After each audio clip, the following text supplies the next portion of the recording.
Our seventh presenter is Justin P. Miner, whose presentation is titled Enabling X-ray Microcomputed Tomography-Based Inspection of Laser Powder Bed Fusion Parts for Fatigue.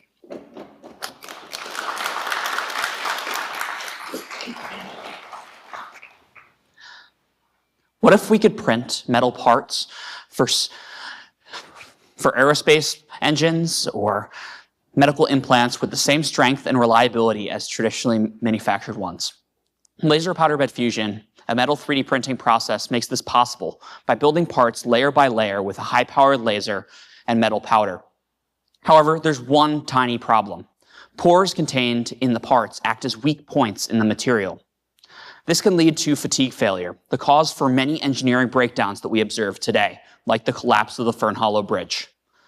Just as you may feel fatigued after repeated activity, metal parts can give out under repeated stresses, and these pores can act as points where cracks form and grow.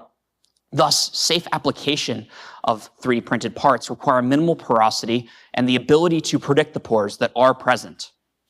To minimize the pores, we must carefully control the process to find an optimal range of parameters. Too little energy can create pores due to unmelted regions, where too much can create pores due to extreme boiling.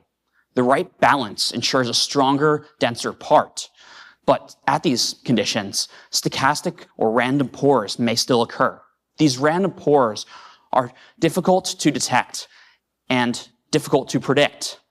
This leads us to use X-ray computed tomography, which is effectively 3D X-ray vision for our parts. Similar to a medical CAT scan, X-ray CT allows us to look inside of our parts and see any pores which may be present.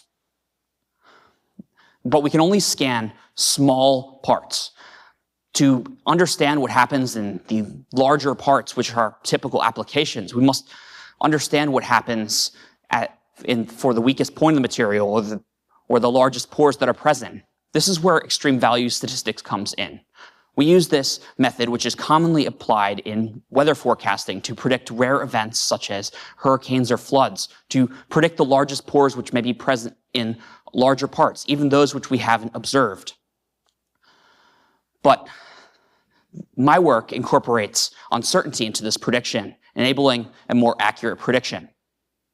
We found using this framework that differences in part geometry can lead to differences in the observed porosity. Notably, at the same conditions, small changes in part shape, such as a simple hourglass versus a block, can show different largest pore size distributions, indicating that small test geometries may not be able to be used to understand the properties of larger, more complex parts. Nonetheless, by combining X-ray CT and statistical modeling, we are better able to capture the behavior of these parts and ultimately predict their performance. This work establishes X-ray CT as a powerful tool for inspecting 3D printed components, bringing us closer to reality where they have the same reliability. Thank you.